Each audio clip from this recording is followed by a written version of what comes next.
Hello, everyone, and we are the Future Foundation Global Booth. Today, I am very blessed to be able to have here to welcome Dr. Heather Jennings. Heather is a neurologic physical therapist with a strong passion for mentorship and professional development.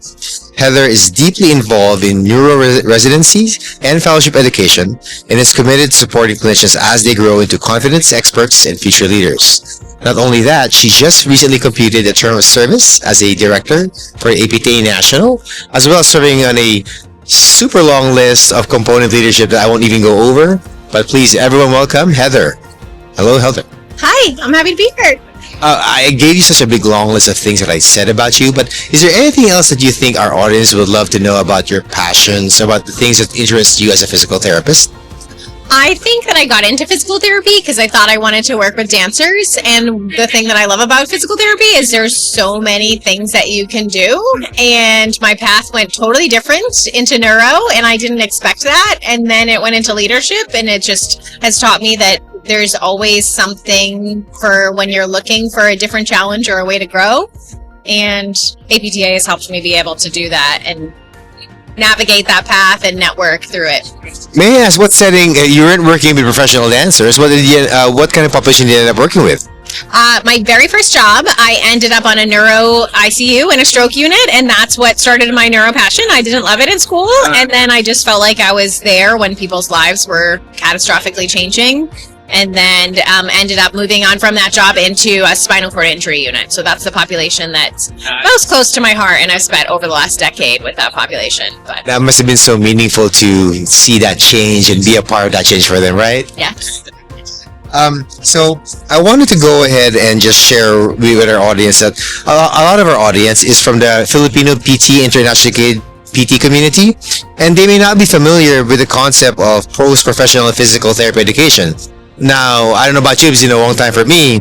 The NPTE was a bear to get through. Education was hard to get through.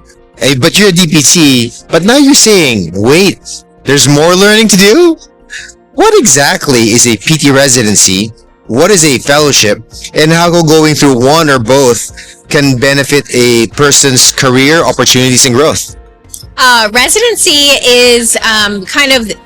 Some people might go to residency or fellowship. You don't have to necessarily do one and then the next, but residency is structured mentorship and support through typically like 12 to 18 months of you're your own licensed PT. Like that's the difference between us and the medical model of residency and fellowship is you're a licensed PT, but you have through this program structured mentorship where you have people who are experts in the area you're trying to obtain, able to guide you and ask you reflective questions. And it's different than being a student because you're really driving the learning as the mentee. It should be what you want to get out of that. You're coming with goals for those mentoring opportunities, whether it's weekly or bi-weekly, however your structure is set up.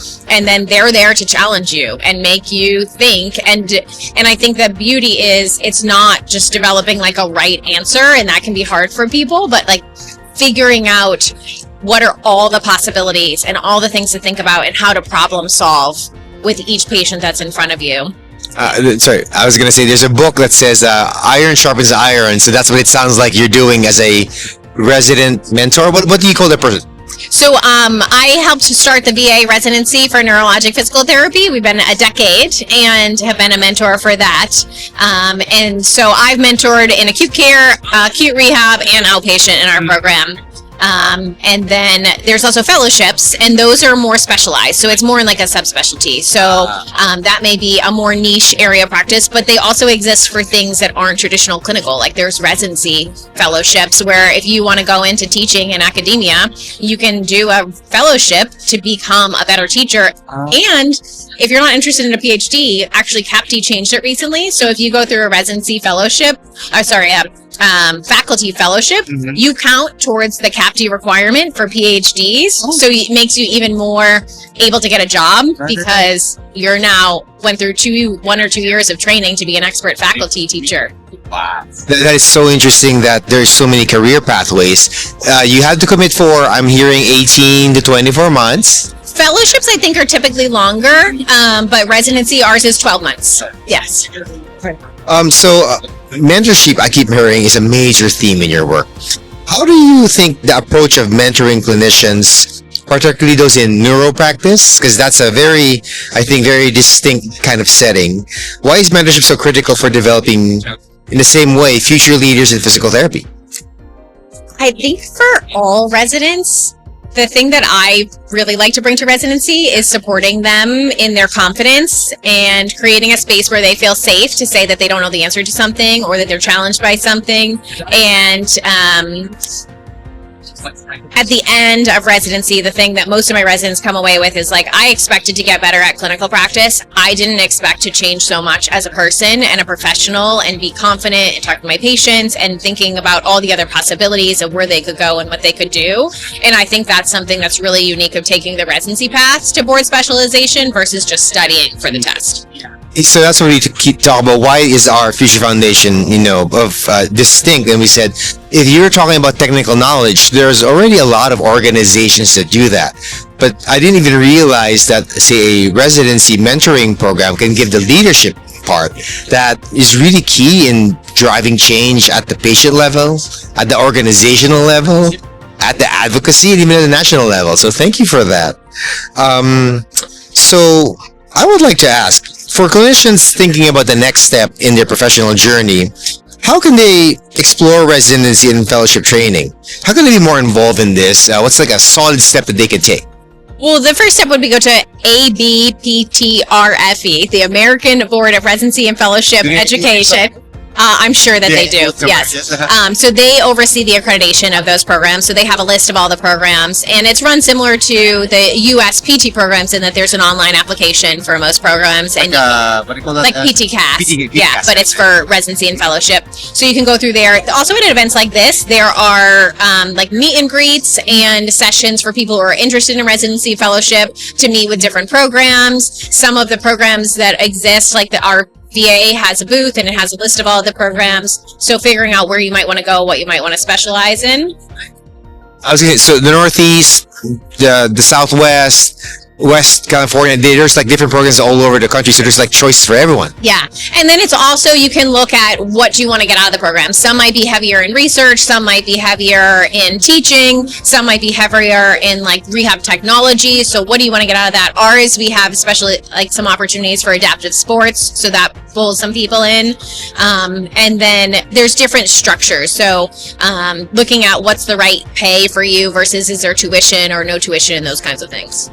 It really strikes me now, it's more like a career and professional growth arc, because in PT school, you just want to get done so you can take the MPT, right? But now it sounds like you're really shaping what you want to do, and that seems so interesting because this is all really what sparks you. No professor has to tell you what to do. You actually are commanding the ship. Yes, that's a big difference. And sometimes that's hard for our residents in the beginning because they come thinking like we're going to give them the answer, and we show up and we're like, okay, what are we going to focus on today? And we don't let them get away with not setting a goal for the session. So it can be a little bit of a learning curve in the beginning, but it allows them to be in the driver's seat of why did they come to residency or fellowship? What do they want to get out of it? I don't know if it's like totally appropriate, but is it like a big brother, big sister kind of relationship? For developing?